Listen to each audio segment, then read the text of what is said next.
आप सभी का स्वागत है। अभी मैं आप सभी को नीट यूजी 2025 काउंसलिंग के कंप्लीट प्रोसेस के बारे में समझाने वाला हूं। एकदम बेसिक लेवल से आप सभी को समझाने वाला हूं। अगर आप सभी को काउंसलिंग के बारे में कोई भी नॉलेज नहीं है, इस वीडियो को देखने के बाद बेसिक चीज आपका क्लियर हो जाएगा। और आने वाले जितने भी वीडियोज हैं आप सभी जरूर देखिएगा। सभी वीडियोज में आप सभी को सिखाऊंगा काउंसलिंग कैसे करते हैं, और आप सभी का जो भी रैंक आएगा बेस्ट टू बेस्ट कॉलेज कैसे आप सभी डिसाइड करेंगे, कैसे लिस्ट बनाएंगे, क्या प्रोसीजर है। आप सभी चैनल को जरूर सब्सक्राइब करें। तो शुरू करते हैं, एक एक करके आप सभी के लिए शुरू करते हैं। बहुत ही बेहतरीन वीडियो है।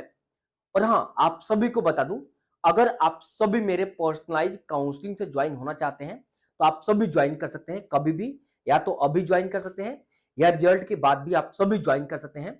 बहुत ही बेहतर तरीके से काउंसलिंग मैं खुद आपका कर दूंगा। एक बार मैं आप सभी को दिखा देता हूं। तो ये जो देख रहे हैं आप सभी कॉलेज का डिटेलिंग है। जैसे मेरा पर्सनल गाइडेंस काउंसलिंग को परचेज करते हैं, आप सभी जिस भी स्टेट से बिलोंग करते हैं, आपके स्टेट के सभी कॉलेज का इस तरीके से डिटेलिंग लिस्ट मिल जाएगा। जैसे उत्तर प्रदेश से बिलोंग करते हैं तो मैं एग्जांपल देकर ये लिस्ट मैं आपको समझा रहा हूं। ये उत्तर प्रदेश का एक मेडिकल कॉलेज का पूरा डिटेलिंग है। कितना एस्टेब्लिशमेंट कब हुआ था, हॉस्पिटल बेड, सीट कितना, academic, nodal centre principal, dean, email ID, इस कॉलेज के बारे में डिटेल है। क्या फी स्ट्रक्चर है, हॉस्टल अवेलेबल है या नहीं, एयरपोर्ट से distance, railway station distance, PG availability क्या है, बॉन्ड ईयर, इंफ्रास्ट्रक्चर, एडवांटेज क्या है, डिसएडवांटेज क्या है। इसको पढ़ेंगे तो आपको समझ में आ जाएगा कि आपके लिए कॉलेज है नहीं, प्रेफरेंस लिस्ट देना है नहीं देना है, सेटिस्फेक्शन क्या है, पेशेंट फ्लो क्या है, पेमेंट मोड क्या है, लोकेलिटी क्या है। मतलब complete A to Z information college का आपको मिल जाएगा।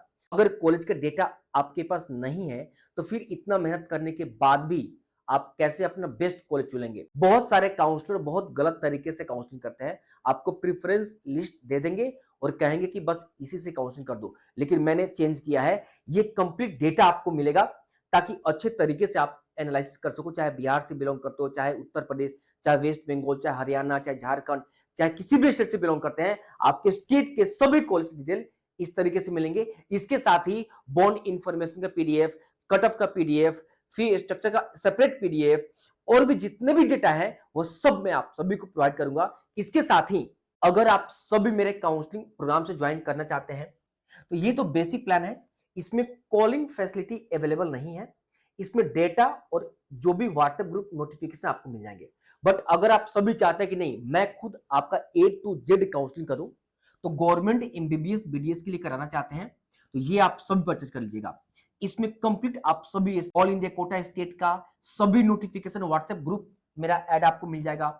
कंप्लीट कॉलेज का डिटेल आपको मिल जाएगा। जो भी अभी डिटेल दिखाया वो आपको कॉलेज का मिल जाएगा। Cut off, fee structure, bond information, सभी डेटा। आप सभी को फोन असिस्टेंस, कॉलिंग असिस्टेंस आपको मिल जाएगा। इसके साथ ही मेरे से व्हाट्सएप चैट पर्सनली कर सकते हैं। बेस्ट प्रेफरेंस लिस्ट आपके रैंक के अकॉर्डिंग। सबसे इंपॉर्टेंट डिसीजन मेकिंग कि आपको क्या करना है, स्टेट में जाना है कि ऑल इंडिया कोटा में, बेस्ट क्या आपके लिए रहेगा, कैसे लिस्ट प्रिपेयर करूंगा। आपका सजेशन कुछ रहेगा तो आप मुझे बताइएगा, मैं अपना सजेशन दूंगा। बेस्ट कोऑर्डिनेट से best to best college decide करके लिस्ट बनाकर मैं आपको दिला दूंगा। अगर डीम्ड और डीम्ड प्राइवेट एमबीबीएस बीडीएस के लिए ये आपके लिए है। बट अगर आप सभी को सिर्फ कराना है गवर्नमेंट आयुष या वेटनरी नर्सिंग के लिए तो आप सभी को 3499। और ये रहा complete A to Z plan for government MBBS BDS veterinary AYUSH nursing, मतलब सभी के लिए करना चाहते हैं, मार्क्स कम है तो ये रहा। आप सभी को क्या करना है, मेरा मोबाइल एप्लीकेशन गोल एमबीबीएस आप सभी डाउनलोड कर लीजिए। आप सभी यूपीआई से पेमेंट कर सकते हैं या आप सभी क्यूआर कोड से भी पेमेंट कर सकते हैं। ये जो नंबर आप सभी देख रहे हैं इस नंबर पे आप सभी मेरे टीम से संपर्क कर सकते हैं। शुरू करते हैं, आप सभी देखें। सबसे पहले स्टार्ट करते हैं बच्चों MCC all India quota 15% counselling के बारे में। तो मैं आप सभी को बता दूं एमसीसी का पोर्टल सेपरेट होता है। मैं आप सभी को आगे बताऊंगा कैसे अप्लाई होता है। और इसी पोर्टल पे जाकर आप सभी को सबसे पहले रजिस्ट्रेशन करना होता है। अब जब आप रजिस्ट्रेशन करने जाएंगे तो किस किस चीज के लिए रजिस्ट्रेशन करेंगे, तो मैं आप सभी को बता दूं यहाँ पे all India quota 15% MBBS BDS seat के लिए रजिस्ट्रेशन होता है। हालांकि यहाँ पे एमबीबीएस बीडीएस और नर्सिंग के लिए भी होता है। नर्सिंग के कुछ कॉलेज के लिए भी यहाँ पे होता है। अब आप सभी पूछेंगे ऑल इंडिया कोटा 15% क्या होता है। देखो इंडिया में जितने भी स्टेट्स हैं उन सभी स्टेट्स को मिलाकर जितने भी गवर्नमेंट एमबीबीएस सीट हो या गवर्नमेंट बीडीएस सीट हो या गवर्नमेंट आपका नर्सिंग का सीट हो, उन सभी सीट का 15% जो है वो काउंसलिंग करता है एमसीसी। ये मैं बात करूं गवर्नमेंट मेडिकल कॉलेज का, मतलब जीएमसी का, राइट। तो ये एमसीसी होता है और रेस्ट जो 85% गवर्नमेंट मेडिकल कॉलेज जो बचा आपके स्टेट का, वो आपका स्टेट ऑथोरिटी से होता है। तो 15% के लिए यहां पे अप्लाई करना होता है। तो जितने भी स्टूडेंट्स को लगता है कि मेरा सिलेक्शन हो सकता है, यहां में काउंसलिंग में पार्टिसिपेट करना चाहिए, उन सभी ए टू जेड स्टूडेंट्स को एमसीसी के पोर्टल पे ये पार्टिसिपेट करना यानी रजिस्ट्रेशन करना अनिवार्य होता है। आगे चलते हैं रेस्ट पार्ट स्टेट कोटा से। अब यहाँ पे 100% एमबीबीएस बीडीएस का सीट जो है वो बीएचयू का इसी से होता है। मैं इसको मिटा देता हूं। अब कुछ स्टूडेंट्स ये कहेंगे कि भैया बीएचयू तो उत्तर प्रदेश में आता है, बनारस हिंदू यूनिवर्सिटी बनारस में यूपी में आता है, तो फिर इसका सभी के सभी सीट एमसीसी क्यों होता है? तो मैं आप सभी को बता दूं कि बनारस हिंदू यूनिवर्सिटी यानी बीएचयू जो है वो स्टेट ऑथोरिटी के अंदर नहीं आता है। यानी बीएचयू कॉलेज का जितने भी एमबीबीएस गवर्नमेंट का जो काउंसलिंग होगा वो बच्चों आपका एमसीसी पोर्टल पे ही होगा, स्टेट नहीं कराता है। 100% एमबीबीएस सीट जो है एम्स का वो आपका एमसीसी कराएगा। मतलब एम्स चाहे जिस भी स्टेट में हो, स्टेट के अंदर एम्स नहीं आता है। अगर एम्स के सभी सीट के लिए अप्लाई करना चाहते हैं तो एमसीसी पोर्टल पर जाकर आपको अप्लाई करना होता है। 100% जिपमर सीट यानी पौंडीचेरी और कराईकाली के लिए यहाँ पे आप सभी को अप्लाई करना होगा। एमयू ओपन और इंटरनल कोटा के लिए भी यहाँ पे अप्लाई करना होता है। डिम्ड यूनिवर्सिटी के लिए भी यहां से अप्लाई करना होता है। अगर आप सभी डिम्ड यूनिवर्सिटी के लिए अप्लाई करना चाहते हैं स्टेट से नहीं होता है, एमसीसी होता है। तो बच्चे बोलेंगे भैया स्टेट में क्या? स्टेट में प्राइवेट मेडिकल कॉलेज के लिए आप स्टेट से अप्लाई कर सकते हैं, राइट। आगे भी हम इस पे बात करेंगे। 85% इंटरनल कोटा या domicile seat of DU IP university का आप सभी को यहाँ पे रजिस्ट्रेशन कुछ परसेंटेज के लिए करना होता है। इसके बारे में थोड़ा डिटेल इंफॉर्मेशन आगे मैं आप सभी को देने वाला हूं, कौन कौन स्टूडेंट्स एलिजिबल रहेंगे और अप्लाई कैसे करना है, क्या करना है। जामिया ओपन सीट के लिए यानी इंटरनल सीट के लिए एमसीसी पोर्टल पे आपको अप्लाई करना होता है। 15% ऑल इंडिया ईएसआईसी कोटा। अब बच्चे बोलेंगे ईएसआईसी कोटा क्या है? इंप्लॉय यानी कुछ ऐसे इंप्लॉय होते हैं जहां पे काम करते हैं, जॉब करते हैं, वहां पे ईएसआईसी आईडी कार्ड बनता है उनके पेरेंट्स का। अगर आपके पापा मम्मी का ईएसआईसी कार्ड है, आप सभी एलिजिबल हैं। उनके कार्ड पे आप सभी रिलेशनशिप से आप सभी इसका फायदा ले सकते हैं, बहुत ही कटअप कम जाता है। एएफएमसी की बात करूं तो आपको यहां पे रजिस्ट्रेशन करना होता है, लेकिन एएफएमसी पे सिर्फ यहां पे रजिस्ट्रेशन कराना होता है। बाकी रजिस्ट्रेशन के बाद ये एमसीसी पूरा डेटा जितने भी स्टूडेंट्स एएफएमसी के लिए क्लिक करेंगे तो पूरा डेटा एएफएमसी को चला जाता है और वहां से शॉर्टलिस्ट होकर लिस्ट जारी करता है। इसके बाद नर्सिंग का आप सभी को जितने भी सीट है 100%, ये 100% है, उसका सीट पे काउंसलिंग एमसीसी करता है। तो ये आप सभी को एक समझ में आ गया एमसीसी के पोर्टल पे किसके किसके लिए आप सभी अप्लाई कर सकते हैं। अब मैं आप सभी को बच्चों बता दूं, काउंसलिंग जब भी आप सभी कीजिएगा बहुत डिटेल और डीपली समझ के कीजिएगा। स्टार्टिंग में तो काउंसलिंग का महत्व लगता है कि बहुत इजी है, और इजी भी है नो डाउट। लेकिन जब स्टेट और ऑल इंडिया कोटा यानी एमसीसी जब एक साथ आ जाते हैं, जब सेकेंड राउंड में स्टेट और एमसीसी पहुंचता है, तो वहां पर डिसीजन मेकिंग बहुत काम आता है। तो अच्छे से अगर मेरा वीडियो देखकर समझ रहे हैं तो मैं आप सभी को बता दूं, पिछले 8 सालों में लाखों बच्चों को मैंने गाइडेंस किया है। आप सभी को जो समझा रहा हूं एकदम बहुत सीरियस होकर आप सभी को समझना है। अब देखो स्टेट नीट यूजी काउंसलिंग के बारे में बता दूं तो गवर्नमेंट कॉलेज जो स्टेट का होता है जीएमसी, उसके लिए स्टेट ऑथोरिटी के वेबसाइट पे आप सभी को अप्लाई करना होता है। डोमिसाइल रिक्वायरमेंट होता है और प्राइवेट कॉलेज का सभी सीट जो है वो आपको स्टेट कॉलेज में ही अप्लाई करना होता है, ये डोमिसाइल फ्री होता है। अब कुछ स्टूडेंट का डाउट ये रहेगा कि भैया आप बताइए एमसीसी के वेबसाइट पे जो 15% काउंसलिंग है, क्या वहां पे डोमिसाइल रिक्वायरमेंट होता है? नहीं, वहां पे डोमिसाइल रिक्वायरमेंट यहां पे किसी भी चीज के काउंसलिंग के लिए, चाहे बीएचयू हो, चाहे एम्स हो, चाहे पौंडीचेरी हो, आपको रिक्वायरमेंट नहीं होता है।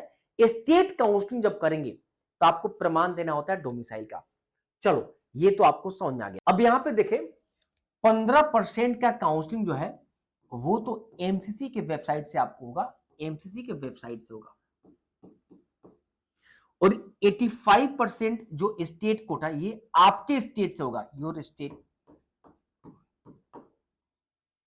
आप जिस भी स्टेट से बिलोंग करते हैं वो स्टेट कराएगा। अब आगे चलते हैं। अब यहां पे देखिए, अगर आप सभी एमबीबीएस, बीडीएस और नर्सिंग के लिए अप्लाई करते हैं तो 15% तो एमसीसी पे अप्लाई करना होता है और 85% के लिए आपके अपने स्टेट का जब काउंसलिंग स्टार्ट होगा तो वहां पे आप सभी को अप्लाई करना होगा। अगर डीम्ड यूनिवर्सिटी का बात करते हैं तो डीम्ड यूनिवर्सिटी को 100% सीट जो है वो एमसीसी के वेबसाइट पे आपको रजिस्ट्रेशन करना होगा। स्टेट में अप्लाई नहीं होता है। मेरी बात को समझ गए ना? स्टेट में प्राइवेट के लिए आपको अप्लाई करना पड़ेगा, बट डीम्ड के लिए आप सभी को एमसीसी के वेबसाइट पे आपको अप्लाई करना होगा। अब मैं आयुष के बारे में आप सभी को बता दूं तो आयुष आयुर्वेदिक, होम्योपैथी, यूनानी और सिद्धि के लिए आप सभी को AA CCC के वेबसाइट है, वेबसाइट इस पे आप सभी को जाकर रजिस्ट्रेशन कराना होगा। अगर आयुष 15% के लिए चाहते हैं तो, अगर 85% आयुष के लिए चाहते हैं तो आपके स्टेट का जब जारी होगा एमबीबीएस बीडीएस उसी के आसपास आयुष का भी जारी किया जाता है। अब कुछ बच्चे बोलेंगे क्या इसका स्कोर कार्ड नीट के बेसिस पे होगा? यस, ये नीट के बेसिस पे ही काउंसलिंग होता है। एक बात मैं फिर से कहना चाहूंगा, अगर आप सभी मेरे पर्सनल काउंसलिंग से जुड़ते हैं तो जितने भी ये इंफॉर्मेशन अभी मैं आपको बता रहा हूं कंप्लीट बाय फोनिक, फोन पे, कॉल पे आप सभी मेरे से ले सकते हैं। Complete A to Z counselling मैं खुद आपका करूंगा। आपको किसी भी यूट्यूब या किसी भी थर्ड पार्टी से संपर्क करने से पूछने की जरूरत नहीं पड़ेगा। ये जो नंबर दिए गए हैं इस पे संपर्क कर लीजिए एक बार। वेटनरी के लिए आप सभी स्टूडेंट्स को वीसीआई के वेबसाइट पे आप सभी को जाकर ये 15% के लिए रजिस्ट्रेशन कराना होता है। इसका जब भी जारी किया जाएगा एमबीबीएस, बीडीएस, आयुष, वेटनरी का, मैं आप सभी को इंफॉर्मेशन जरूर दे दूंगा। और स्टेट के लिए 85% स्टेट के लिए आपके स्टेट पे, जैसे बिहार स्टेट है तो बिहार स्टेट पे वेटनरी का कॉलेज है तो 85% के लिए बीसीएसई के वेबसाइट पे आपको करना होता है। अब मैं आप सभी को बता दूं, बहुत इंपॉर्टेंट है, ये आपको स्टेट नीट यूजी काउंसलिंग के बारे में इंफॉर्मेशन देता हूं। अगर गवर्नमेंट कॉलेज आपके स्टेट का है 85% सीट के लिए एलिजिबल स्टूडेंट्स जिसके पास डोमिसाइल है तो वही है। जैसे मैं एग्जांपल दे दूं, अगर वेस्ट बंगाल स्टेट से बिलोंग करते हैं और चाहते हैं कि स्टेट के जितने भी कॉलेज हैं उसका फायदा लेना, आपको डोमिसाइल होना जरूरी है। डोमिसाइल ये बताता है कि आप सभी वेस्ट बंगाल स्टेट से बिलोंग करते हो, ना कि किसी दूसरे स्टेट से। अगर डोमिसाइल नहीं है तो आप फायदा नहीं ले सकते हैं। और यहां पे क्लियरली लिखा है कि डोमिसाइल रिक्वायरमेंट आपको पड़ता है। अगर प्राइवेट कॉलेज का बात करते हैं तो प्राइवेट में कोई भी डोमिसाइल रिक्वायरमेंट नहीं है, चाहे किसी भी स्टेट से बिलोंग करते हैं या आप अपने स्टेट के एलिजिबल है। मतलब एग्जांपल देकर मैं अगर आपको समझाऊं, अगर आप सभी यूपी से बिलोंग करते हैं, यूपी के जितने भी प्राइवेट मेडिकल कॉलेज हैं इनमें सभी स्टूडेंट्स एलिजिबल हैं, चाहे यूपी के स्टूडेंट्स हो, चाहे बिहार के हो, चाहे वेस्ट बंगाल के हो, चाहे तमिलनाडु का हो, चाहे राजस्थान का हो, चाहे दिल्ली का हो, चाहे झारखंड का हो, चाहे हरियाणा का हो, मतलब किसी भी स्टेट से बिलोंग करते हैं आप प्राइवेट के लिए एलिजिबल हैं। लेकिन गवर्नमेंट के लिए आप एलिजिबल नहीं है। गवर्नमेंट के लिए सिर्फ जिस स्टेट से बिलोंग करते हैं उसी स्टेट के डोमिसाइल अगर है तो आप सभी इसका फायदा ले सकते हैं। अगर एनआरआई कोटा की बात करें, अगर एनआरआई सर्टिफिकेट आपके पास है तो आप सभी प्राइवेट कॉलेज के लिए एलिजिबल आप सभी हैं। कुछ स्टेट के प्राइवेट मेडिकल कॉलेज जो है एनआरआई सीट अवेलेबल है, उस पे आप सभी काउंसलिंग कर सकते हैं। अब देखिए आप सभी प्राइवेट कॉलेज के बारे में बताता हूं, कौन सा स्टेट ओपन है और कौन सा स्टेट क्लोज है। ओपन और क्लोज के बारे में आप सभी को बता दूं, जो भी स्टेट में प्राइवेट मेडिकल कॉलेज अगर ओपन स्टेट है तो उन स्टेट के प्राइवेट मेडिकल कॉलेज के लिए उस स्टेट के या अदर किसी भी स्टेट के स्टूडेंट्स एलिजिबल हैं।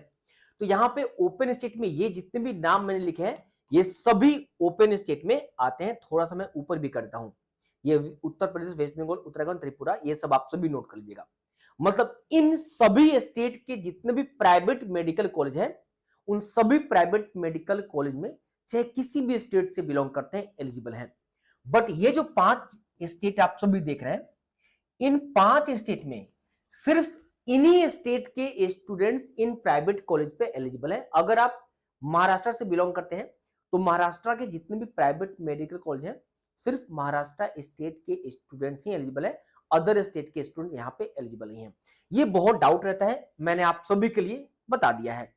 अब मैं एक बात आप सभी को बता दूं, देखो बच्चों, आपके काउंसलिंग प्रोसेस में कोई भी दिक्कत नहीं आने दूंगा। देखो मैं एक बात बता दूं, अभी जितने भी नए नए काउंसलिंग करने आए हैं, गाइडेंस करने आए हैं, इनको खुद नहीं पता कि बच्चों को गाइडेंस क्या करते हैं। जब काउंसलिंग शुरू होता है, ये क्या करते हैं कि जब काउंसलिंग शुरू होता है और इनसे जुड़ते हो पर्सनल काउंसलिंग में, ये खुद कंफ्यूज रहते हैं और गूगल से सर्च करके, मेरा वीडियो देखकर, किसी अदर सोर्स का वीडियो देखकर आप सभी को गाइडेंस करते हैं। फिर ऐसे लोगों से मत जुड़ो। आपका रैंक अच्छा होने के बावजूद भी आपको अच्छे कॉलेज नहीं दिला पाएंगे और आपके किसी दोस्त का कम नंबर होते हुए अच्छा कॉलेज मिल जाएगा और आपको अच्छा रैंक होते हुए भी आपको अच्छा कॉलेज नहीं दिला पाएंगे। तो ध्यान से जो मैं आपको बता रहा हूं वो समझो। अभी ये देखिए, 85% internal Kota domicile seat of DU, IPU, university, VMC। अब इसके बारे में डिटेल थोड़ा बता देता हूं, कौन कौन से एलिजिबल है, कौन से नहीं है। तो सबसे पहले DU के बारे में आपको बता दूं। DU का मतलब दिल्ली यूनिवर्सिटी, इसको हम कहते हैं सेंट्रल यूनिवर्सिटी कहते हैं। और IPU का मतलब होता है इंद्रप्रस्थ यूनिवर्सिटी। तो मैं आप सभी को बता दूं, IPU का जो अंडर जो कॉलेज आते हैं, उसका रजिस्ट्रेशन आप सभी को यहां पे करना होता है। इन दोनों में थोड़ा क्लैरिफिकेशन दे दूं, IPU के लिए सिर्फ एलिजिबल हैं दिल्ली से अगर आप बिलोंग करते हैं, या दिल्ली से अगर आप 11th-12th किए हैं तो IPU के लिए आप एलिजिबल हैं। अब इसके अंदर कौन कौन से कॉलेज आते हैं वो मैं अभी बताता हूं। अगर आप दिल्ली के निवासी हैं, दिल्ली से 11th-12th किए हैं या क्लास 1 to लेकर 12th तक पढ़ाई किए हैं, आप इस पोर्टल पे आप रजिस्ट्रेशन करके आप जो भी कॉलेज है उसका फायदा ले सकते हैं। और DU के अंदर आते हैं 15% भी आते हैं और 85% भी आते हैं। ठीक है, अब इसको मैं एक बार समझाता हूं। मैं यहां पे थोड़ा कुछ आपको क्लियर करने वाला हूं बच्चों।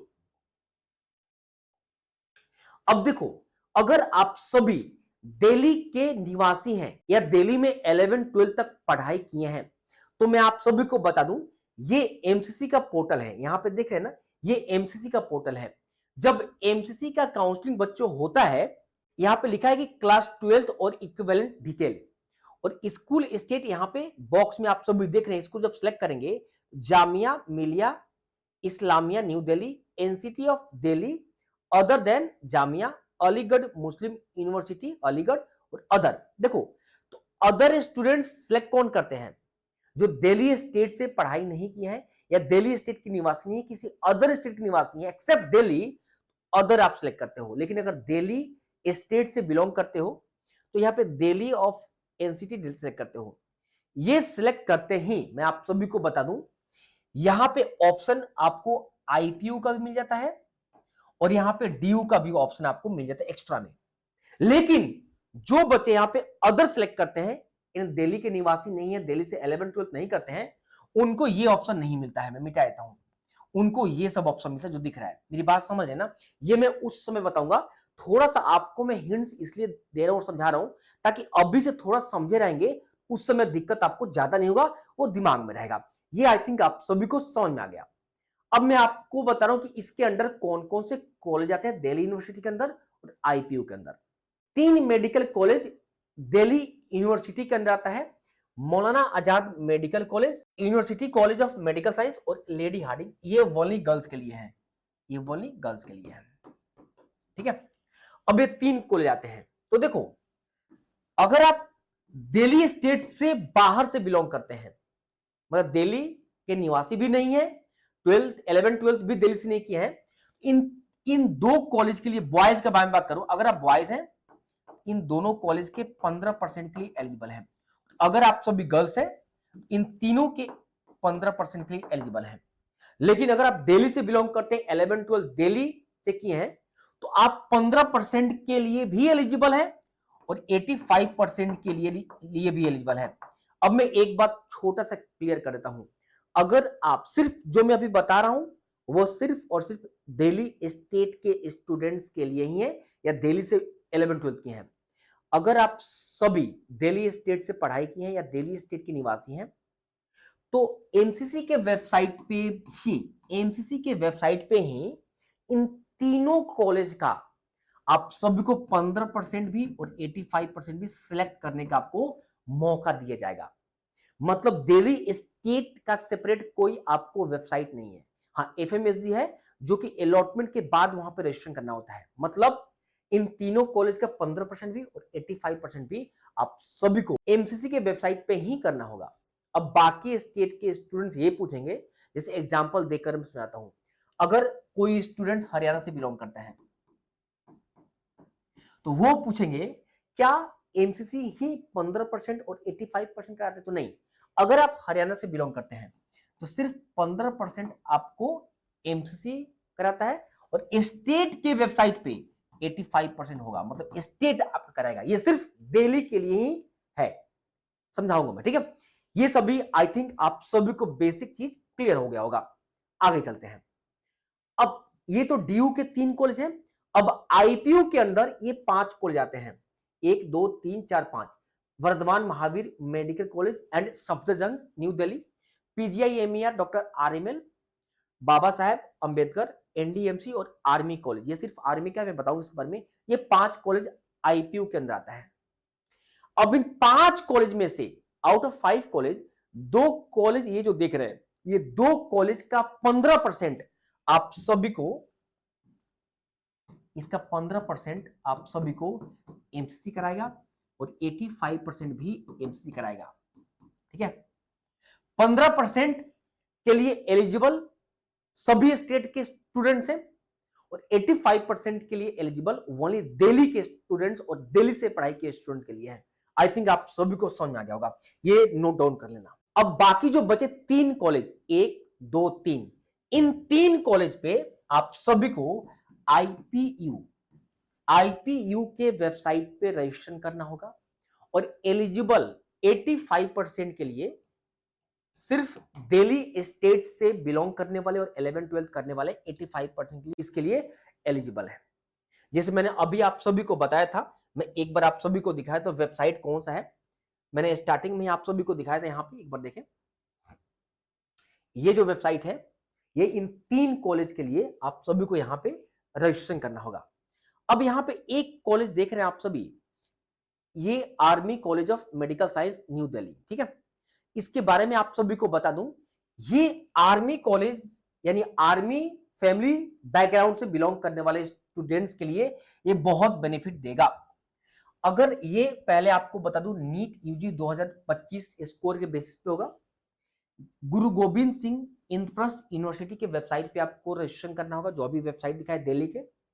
मैं लिखा कि must be ward of serving और रिटायर्ड आर्मी पर्सन। यहाँ पे वेबसाइट का नाम कौन सा ये है। मैंडेटरी क्राइटेरिया क्या है, अगर आप पुलिस वेरिफिकेशन आपको कराना पड़ेगा सर्टिफिकेट के लिए। पेरेंट्स का आर्मी का आईडी कार्ड होना चाहिए, रिलेशनशिप सर्टिफिकेट होना चाहिए, सर्विंग सर्टिफिकेट अगर एप्लीकेबल है तो, और कास्ट सर्टिफिकेट एप्लीकेबल है तो। अमाउंट इसका थोड़ा ज्यादा है, टोटल फीस का 4.32 लाख है। अब आर्मी बैकग्राउंड से बिलोंग करने वाले जरूर मैसेज करेंगे, तो मैं आप सभी को बता दूं, चाहे आप दिल्ली से बिलोंग करते हैं या दिल्ली स्टेट के बाहर किसी भी स्टेट से बिलोंग करते हैं, इसके लिए आप सभी एलिजिबल हैं आर्मी कॉलेज के लिए। आई थिंक आप सभी को समझ में आ गया होगा। अगर इसके रिलेटेड कोई क्वेरी है आप सभी मुझे मैसेज कर सकते हैं या कॉल पे बात करके इंफॉर्मेशन ले सकते हैं, मैं आप सभी को इंफॉर्मेशन दे दूंगा। अब स्टेट कोटा 85% के बारे में बात करते हैं, तो जितने भी स्टेट देख रहे हैं आप सभी, इन सभी स्टेट 85% के लिए आपको अपने स्टेट के वेबसाइट पे आप सभी को रजिस्ट्रेशन करना पड़ेगा। नेक्स्ट, अब यहां पे राउंड वाइज प्रोसेस एक बार मैं आप सभी को बच्चों समझा देता हूं।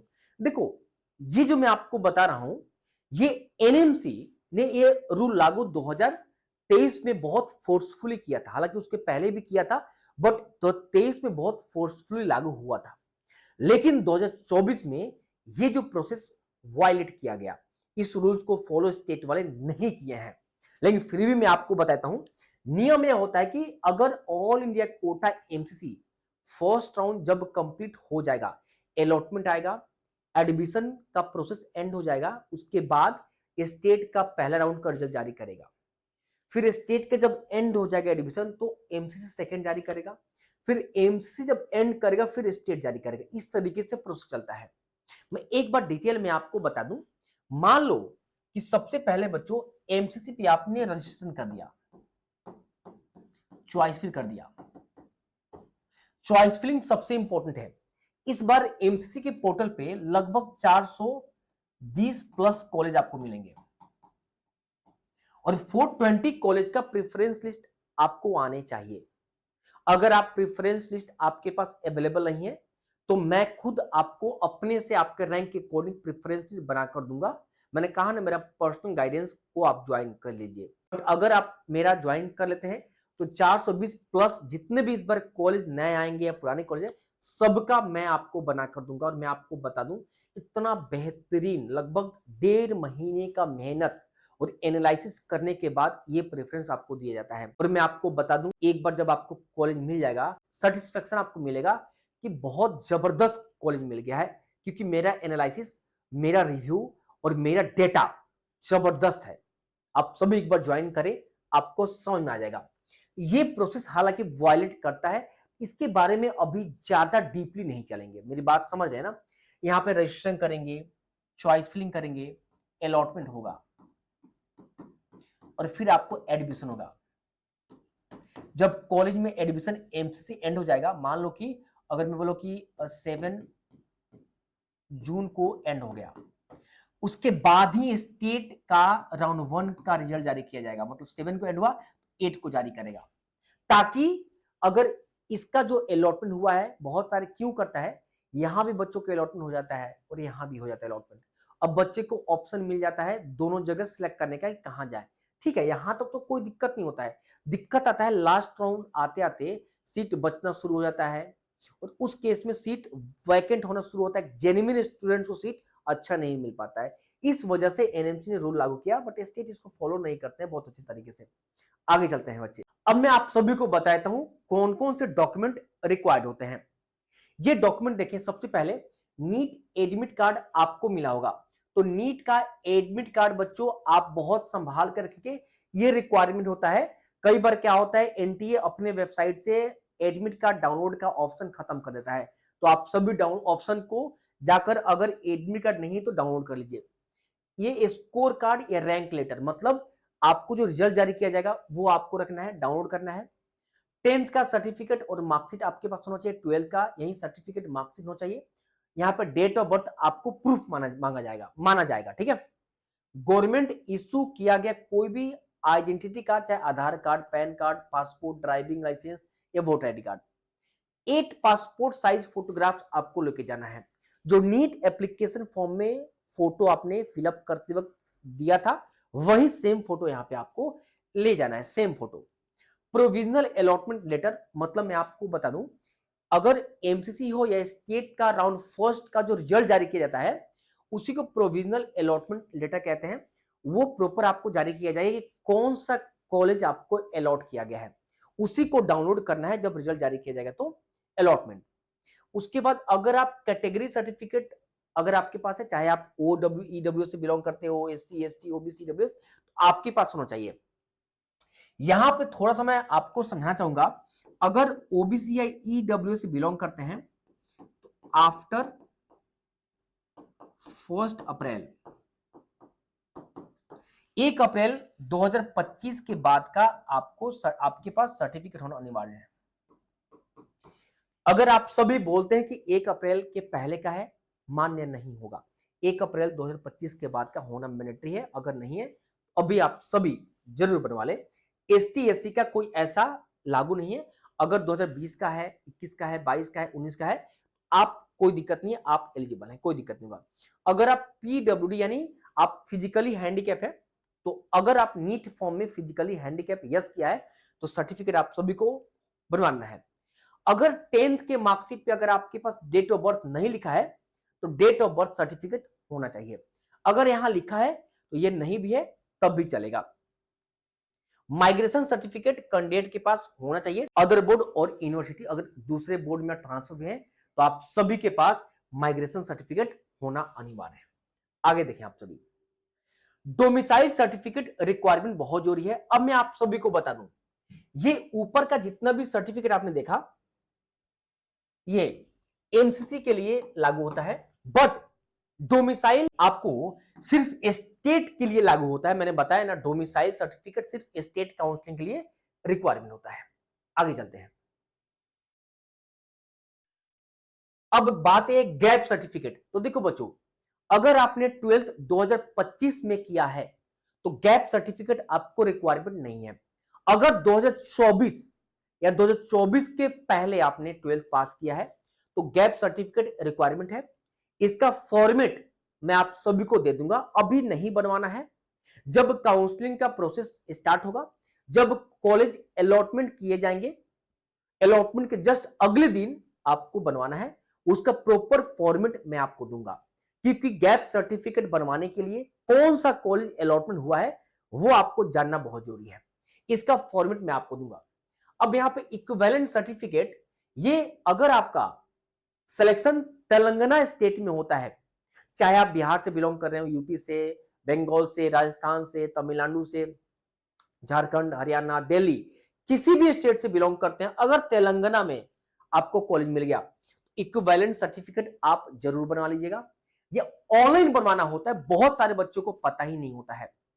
तो आप सभी को जैसे अलॉटमेंट तेलंगाना में मिला, इसी वेबसाइट पे जाकर आपको ऑनलाइन अप्लाई करना है।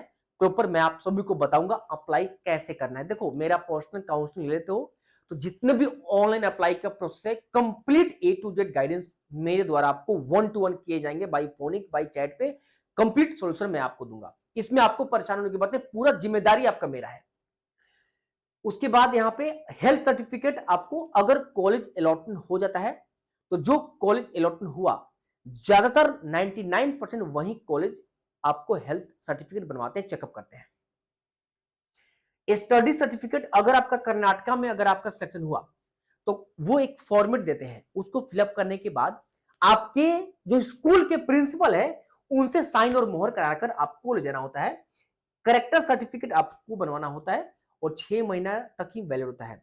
अगर स्कूल अगर आप 2024 में पास किए, 2023, 22, 21 में, तो करेक्टर सर्टिफिकेट का फॉर्मेट मैं आपको दे दूंगा। पुलिस से आप सभी बनवा लीजिएगा, कोई दिक्कत नहीं होगा। कई बार तो मैं कहता हूं कि आपके एरिया के जो भी प्रधान होता है, जो नियर जो भी गेस्टेड कोई भी चीज होते हैं, कोई पदाधिकारी होता है, जो भी है, उनसे भी आप सब बनवा सकते हैं जो कि ऑथराइज्ड हो, ठीक है, जो कि आपको जानते हैं, आपके स्टेट का प्रॉपर कुछ उसके पास पावर हो, ठीक है। ये मैंने कंप्लीट आप सभी को बता दिया। आगे चलते हैं। अब अगर आप सभी को 15% के लिए अप्लाई करना होता है, 15% के लिए हो, एम्स के लिए हो, बीएचयू के लिए हो, जिपमर के लिए हो, एएफएमसी के लिए हो, इन सभी के लिए और भी है, mcc.nic.in के वेबसाइट पे आपको रजिस्ट्रेशन करना होता है। अगर आप सभी को एमसीसी के वेबसाइट पे रजिस्ट्रेशन करना है, वो मैं आपको बताता हूं, थोड़ा सा हिंट्स मैं आपको दूंगा। इस तरीके से आप सभी को एमसीसी का वेबसाइट आपको मिलेगा mcc.nic.in पे। यहाँ पे ये फॉर्म जब पहला आप लोग बेसिक कंप्लीट करते हैं, उसके बाकी आप सभी को इस तरीके से डिटेल अप्लाई करने को मिलता है। यहां पे मैं आपको एक चीज बताना चाहूंगा, सबसे इंपॉर्टेंट, मान लो अगर आप सभी नीट एप्लीकेशन फॉर्म में, नीट के एप्लीकेशन फॉर्म में, एप्लीकेशन फॉर्म में अगर नीट के एप्लीकेशन फॉर्म में आपने ओबीसी सिलेक्ट किया हो, ओबीसी आपने सिलेक्ट कर लिया है, मेरी बात समझिएगा, तो आप सभी या तो यहां पे ओबीसी सिलेक्ट करेंगे, ऑटोमेटिक ओबीसी आ जाएगा, या आप जनरल में मूव कर सकते हैं। इसके अलावा किसी भी कोर्स में आप सभी, किसी भी कैटेगरी में आप मूव नहीं कर सकते। या अगर आप सभी सपोज करें जनरल से, नीट एप्लीकेशन फॉर्म में जनरल कैटेगरी से आपने अप्लाई किया, जनरल कैटेगरी, और आप सभी चाहते हैं एमसीसी के वेबसाइट पे जनरल ना फिल करके ओबीसी फिलअप कर दें, तो पॉसिबल नहीं होगा, मतलब कैटेगरी चेंज नहीं होगा। अगर आप ओबीसी से बिलोंग करते हैं, ईडब्ल्यू से बिलोंग करते हैं, या एससी या एसटी, इन चारों में किसी से बिलोंग करते हैं तो चेंज करना चाहते तो जनरल कैटेगरी में हो जाएगा, लेकिन जनरल कैटेगरी से ओबीसी में नहीं होगा, ईडब्ल्यूएस में नहीं होगा, एससी में नहीं होगा, एसटी में नहीं होगा। हाँ, स्टेट कोटा में आप सभी चेंज कर सकते हैं। अगर नीट एप्लीकेशन फॉर्म में जनरल अप्लाई किया है तो आप सभी स्टेट 85% के लिए आप सभी जनरल से ओबीसी में चेंज कर सकते हैं, ईडब्ल्यूएस में चेंज कर सकते हैं, एससी में चेंज कर सकते हैं, एसटी में चेंज कर सकते हैं। बट यहां पे आप सभी नहीं ले सकते क्योंकि ऑटोमेटिक आप सभी को लेगा। देखो ये बच्चा ईडब्ल्यूएस सेलेक्ट किया था, ऑटोमेटिक लिया है, बट इसको चेंज करना है, इसके पास जनरल ईडब्ल्यूएस का ऑप्शन दे रहा है या जनरल के ऑप्शन दे रहा है, बाकी ओबीसी एससी एसटी किसको ऑप्शन नहीं दे रहा है। तो आई थिंक आप सभी को समझ में आ गया होगा। और ये मैंने इसलिए दिखाया है, अगर आप सभी दिल्ली कोटा से हैं तो एनसीटी ऑफ दिल्ली सेलेक्ट करेंगे तो दिल्ली कोटा का जितने भी कॉलेज 85% का फायदा मिलेगा, 15% का। अदर को स्टेट से है तो अदर सेलेक्ट करेंगे। आप सभी को यहां बता दिया।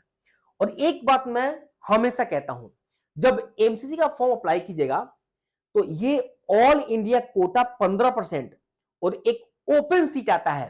ओपन सीट में आ गया AIIMS, BHU, AMU, JIPMER, Jamia open, ये आता है। तो ये दो चीज आपको सिलेक्ट आंख बंद करके कर लेना है अगर गवर्नमेंट के लिए अप्लाई कर रहे हैं। एक ऑल इंडिया कोटा 15% और दूसरा ओपन सीट जिसमें एम्स होगा, बीएचयू वगैरह होगा। ये तो आंख बंद करके ये दो सिलेक्ट कर लेंगे। मेरी बात समझ गए ना? इफ बट नहीं होना चाहिए। बहुत सारे बच्चे छोड़ देते हैं, एमसी छूट जाता है, बाद में रोते रहते हैं अच्छे रैंक होने के बावजूद भी। अब बात करते हैं कि इसका फी कितना लगता है, रजिस्ट्रेशन फी वगैरह। तो मैं आपको बता दूं, प्रीवियस ईयर जो था वो नॉन रिफंडेबल रजिस्ट्रेशन फी 1000 यानी 1000 यूआर का लगा था अनरिजर्व कैटेगरी, और 500 लगा था एससी एसटी ओबीसी पीएच का। बट रिफंडेबल आपको सिक्योरिटी अमाउंट भी जमा करना होता है, वो होता है 10,000 यूआर का, और 5,000 होगा एसटी एससी ओबीसी पीएचएन। यानी अगर इससे बिलोंग करते हैं आपको 5500 देना पड़ेगा। आप सभी अगर जनरल से बिलोंग करते हैं तो आप सभी को 11,000 पेमेंट करना होगा।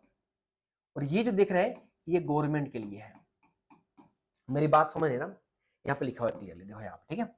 बट अगर आप सभी डीम्ड के लिए सिलेक्ट करना चाहते हैं तो नॉन रिफंडेबल 5,000 लगेगा, but refundable security amount 2 lakh आपको पेमेंट करना मैंडेटरी है। ये रिफंड कर दिए जाएंगे 3-4 महीने के अंदर, रिफंड कर दिए जाते हैं, ठीक है। और तो आपको कितना पेमेंट करना पड़ा डीम्ड के लिए? इतना। और ये रहा गवर्नमेंट के लिए, ठीक है। यहाँ पे प्रॉपर यही दिया गया है ऑल इंडिया कोटा और डीम्ड के लिए। आई होप आप सभी को समझ में आ गया होगा। अब एमसीसी ऑल इंडिया कोटा 15% के रूल के बारे में, यानी रूल मतलब राउंड वन का रूल क्या है, राउंड 2 रूल्स के बारे में, राउंड 3 रूल्स के बारे में, राउंड 3 के मॉपअप राउंड कहते हैं, एस्टे राउंड, स्पेशल स्टे, ये कंप्लीट रूल्स एंड रेगुलेशंस का वीडियो मैं आप सभी को बना दूंगा। अभी काउंसलिंग का प्रोसेस जैसे शुरू होता है, ये एक एक राउंड का प्रोसेस मैं आप सभी को बता दूंगा। आप सभी मेरे टेलीग्राम से जरूर ज्वाइन कर लीजिए, कंप्लीट अपडेट मैं आप सभी को वहां पे दूंगा। और हाँ, मैं आप सभी को बस इतना ही कहूंगा कि आप सभी मेरे काउंसलिंग प्रोग्राम से ज्वाइन कर लीजिए। मैं ये नहीं कहता हूं कि आज ही ज्वाइन कीजिए, रैंक आता है उसके बाद ज्वाइन कर लीजिएगा। ये नंबर से कभी भी आप सभी संपर्क कर सकते हैं, आपको रिसीव हो जाएगा। बहुत सारे स्टूडेंट, बहुत सारे काउंसलर तो आपको नंबर पे कहते हैं फोन रिसीव नहीं होगा, डायरेक्ट पेमेंट करो। अरे अगर आपको छोटा मोटा डाउट हो आप सभी पेमेंट क्यों करोगे? मैं बहुत ईमानदारी से काउंसलिंग करता हूं, ठीक है, और मेहनत करता हूं आप पे। आप इतना मेहनत करके इतना बेहतरीन रैंक लाते हो और आपके रैंक के अकॉर्डिंग डिजर्विंग कॉलेज नहीं मिले तो फिर आपका पूरा मेहनत बेकार हो जाता है। मेरी बात समझ है ना? गोल एमबीबीएस मोबाइल एप्लीकेशन को आप सभी डाउनलोड कर लीजिए। देखो मैं पिछले अनअकैडमी पे 3 साल बायोलॉजी पढ़ाया हूं, अभी भी बच्चों को पढ़ाता हूं। नीट के बहुत सारे बच्चे इस बार भी सिलेक्ट होंगे, मुझे पता है आपका अहमियत। तो जब आप सभी मेरे पर्सनल गाइडेंस से जुड़ते हैं तो मेरा प्रायोरिटी यही रहता है कि आपके रैंक पे जो भी डिजर्विंग कॉलेज है वो मिलना चाहिए। उस तरीके से प्रेफरेंस लिस्ट में बनाता हूं। मैं आपको बता दूं, इस बार 420 से ऊपर कॉलेज होंगे और पिछले 1.5 महीने से मैं मेहनत कर रहा हूं प्रेफरेंस लिस्ट पे। और भी कॉलेज ऐड होंगे, वो फाइनलाइज करके मैं आपको लिस्ट प्रोवाइड करूंगा।